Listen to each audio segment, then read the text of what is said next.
Huwag mong ikahiya at maliitin ang trabahong meron ka.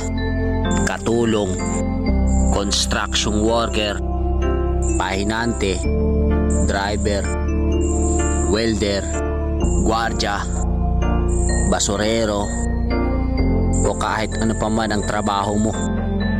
Basta kumikita ka sa malinis na paraan at wala kang inaargabyadong tao, diretso lang. Hayaan mo sila dahil hindi ka mapapakait ng mga sinasabi nila.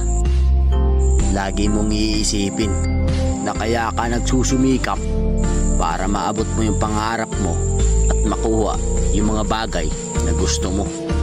Ipagmalaki mo yung trabahong meron ka, kundi dahil sa atin wala silang matibay na paniniwala.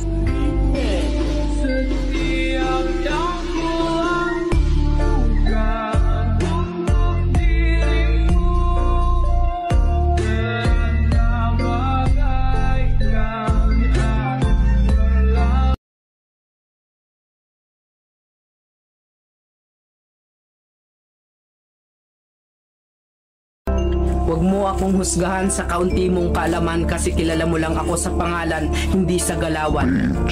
Pinanganak akong mahirap, hindi ako pinalad makapagtapos ng pag-aaral kaya binawi ko na lang sa sipag at diskarte sa buhay.